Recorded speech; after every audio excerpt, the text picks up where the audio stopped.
Hi, welcome to Paranormal Captivity. I wanted to talk to you today about when animals react to things that you can't see. I actually had something like this happen not too long ago. I'm sure you remember a few videos back, where I went to the cemetery and showed you guys when we stumbled upon the geocaching site. I discovered that cemetery with Alex's mom, Kelly, and then the next morning I had the bottle fall on me from the top of the fridge into the sink. What I actually forgot to mention was that evening, it was late, I'd say around midnight, 1, the dog just starts freaking out. He's acting like somebody's in the house. We didn't hear anything, but we're both upstairs. I go downstairs by myself first. Whole house is fine. Nothing's there. The dog will not stop flipping out. So I get back to the top of the stairs, I let him down, and he's looking around everywhere, and then he jumps, which I have a German Shepherd pit. If you've followed me on Instagram, I'm sure you've seen pictures of him. He's a big guy. He weighs like 65, 70 pounds, and when he's standing up, he can put his paws like up on my collar. He rushes downstairs and goes right to the fridge and starts jumping at the side of the fridge that's like open, like the way our downstairs is laid out. There's like a hallway pass right next to it. So he starts jumping up against the side of the fridge, barking at the top of the fridge. So he's jumping up against the side of the fridge, and the only thing up there are my water bottles that had fallen earlier. The one fell in the sink next to me earlier that morning. So I tell him to get down, and I open the back door and let him go out on our patio, and I make him go out there. He doesn't want to, but I'm like, go outside. And so he goes outside, and he's kind of walking around being a little more calm.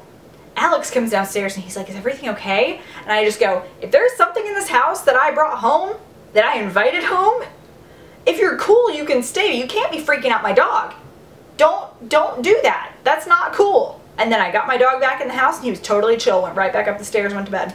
I really do feel like animals can sense this stuff a lot easier than people, but sometimes I just feel like they stare at nothing, and that they can react to you, and like, if you're acting like something's weird and something's there, like when you're like, oh, what is that? To your dog, it reacts. It's the same thing, like if you're like, what do you see?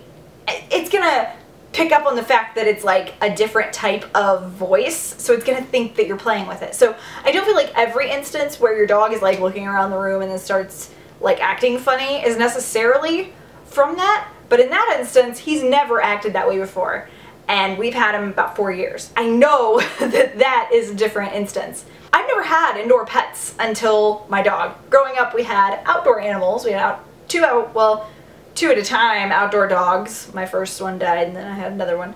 And then we had tons of cats, but they were all outside. So I never really got that close of a relationship with my animals to be able to really tell what they were like in different ways. And with him, I can tell this was something totally different. Please tell me your experiences with your animals acting weird or strange and then something happening, because I really do feel like animals are more sensitive to this kind of stuff. So I'd really just love to hear any instance that you guys have of animals acting freaky in your house. It's just fascinating to me. So please do share below in the comments and let me know all of your stories, because I read each and every single comment, and all of them just are so cool to hear. You guys have such amazing stories. You all need to share them on YouTube as well. Just saying. So thank you so much for watching. Have a fantastic rest of your day, and I will talk to you very soon. Bye.